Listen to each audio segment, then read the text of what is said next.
நீங்கள் நல்லா இருப்பீங்க. இந்த காலத்தில் பல பேர் பொன்னை காண்பித்து ஏமாற்றுவார்கள், பெண்ணை காண்பித்து ஏமாற்றுவார்கள், நிலத்தை காண்பித்து ஏமாற்றுவார்கள், சில பேர் உணவை காண்பித்து ஏமாற்றுவார்கள். ஏதோ ஒரு வகையில் ஏமாற்ற வேண்டும் என்னும் உடையவர்கள் எதில் ஏமாற்றப்படுபவர்கள் எதில் வீக்னஸ் என்று தெரிந்து ஏமாற்றுவார்கள். இதுதான் இப்போது இருக்கிற உலக வாழ்க்கை.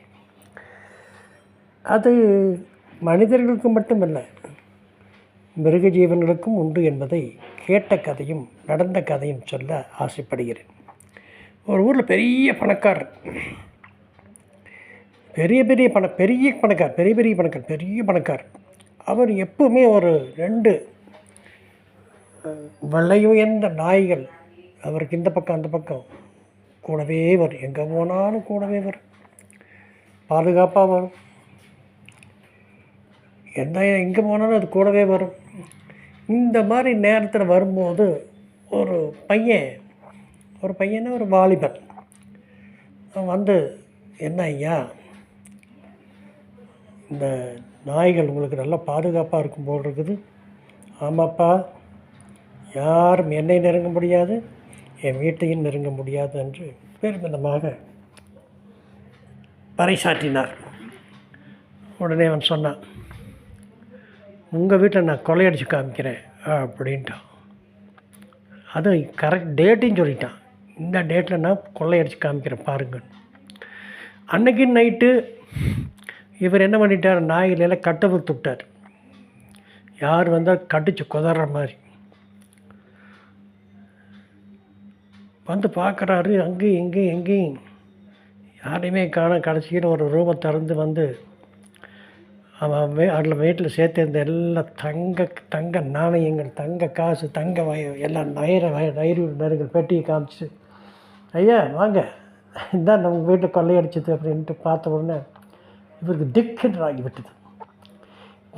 எப்படி என்னுடைய நாய்களுக்கு தப்பித்து எப்படின்னார். அப்போ அவன் சொல்கிறான், சரி உங்கள் நாய்களுக்கு நீங்கள் என்ன போடுறீங்க வழக்கமாக?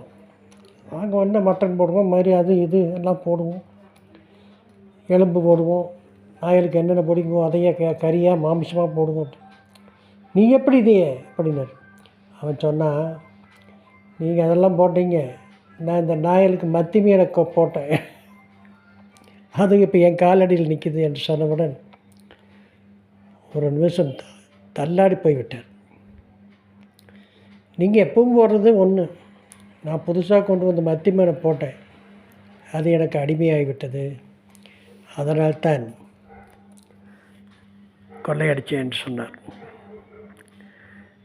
என்னதான் நல்லவனாக இருந்தாலும் ஒரு சில நேரங்களில் நாக்குக்கு அடிமையாகிவிட்டால் நாம் மற்றவர்கள் தோற்று விடுவோம். அதுபோலத்தான் பைபிளில் பார்த்தீர்களானால் ஆபிரகாமுக்கு ஈசாக் என்ற மகன் பிறந்தான், ஈசாக்கு ஏசா யாக்கோபு என்ற மகன் பிறந்தார். ஏசா தான் மூத்தவன், சேஷ்டபுத்திரன், யாக்கோபு இளையவன். யாக்கோபு வீட்டு வேலையெல்லாம் கரெக்டாக செய்வான். ஏசா காட்டில் போய் வேட்டையாடுவது ஒரு வேலை.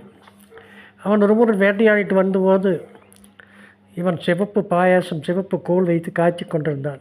உடனே ஏசா நமக்கு பசிக்குதுடா தம்பி, நீ எனக்கு கொடுறா, கொஞ்சம் கொடுறா என்று கேட்கும்போது, நான் கொஞ்சம் கொடுக்குறேன், நீ எனக்கு உன்னுடைய சேஷ்ட புத்திர பாகத்தை கொடு, நான் தான் இந்த வீட்டுக்கு பெரியவன் அப்படின்னு நீ சொல்லு, நான் கொடுக்குறேன்.